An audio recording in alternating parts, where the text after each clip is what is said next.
नमस्ते। इस वीडियो में हम देखेंगे कि किसी कार्मिक की सर्विस के दौरान मृत्यु के बाद जब फैमिली पेंशनर फैमिली पेंशन के लिए आवेदन कर देता है तो उसके बाद मेकर के द्वारा क्या क्या स्टेप्स फॉलो करना होगा। फैमिली पेंशन के लिए आवेदन आने के बाद मेकर को 2 स्टेप्स फॉलो करना होगा। नंबर 1, पेंशन ईएसएस या कुलक भरना। नंबर 2, फैमिली पेंशन केस को इनिशिएट करना। अब पेंशन ईएसएस या कुलक भरने के लिए मेकर की आईडी से IFMS 3.0 पर लॉगिन करें।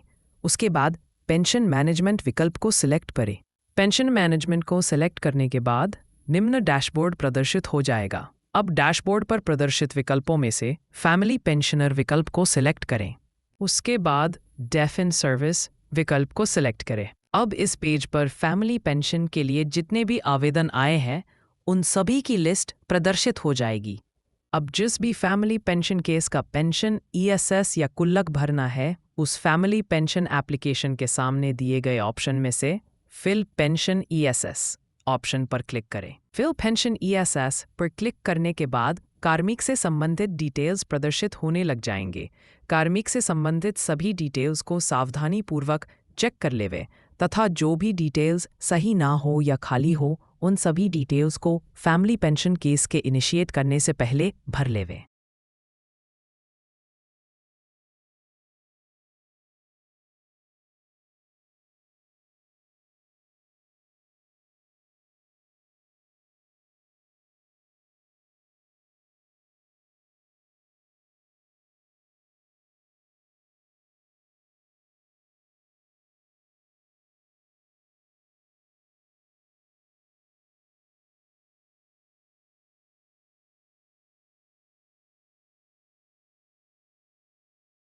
अब family details and nomination page को सावधानीपूर्वक चेक कर लेवे।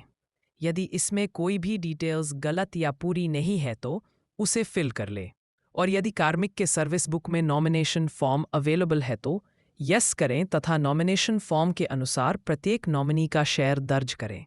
और यदि कार्मिक के सर्विस बुक में नॉमिनेशन फॉर्म अवेलेबल नहीं है तो नो करें। नो करने के बाद सिस्टम स्वतः ही सभी सदस्यों में ग्रेच्युटी बराबर बराबर बांट देगा। अब इस पेज पर मंथली फैमिली पेंशन के लिए नॉमिनी की डिटेल्स प्रदर्शित हो जाएगी।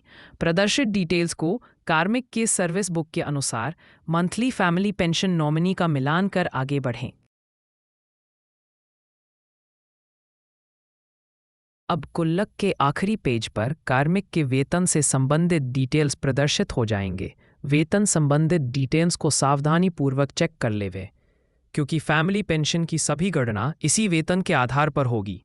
अब यदि सभी डिटेल्स सही है तो कुल्लक को सबमिट कर देवें और फैमिली पेंशन केस को इनिशिएट करने के लिए आगे बढ़े।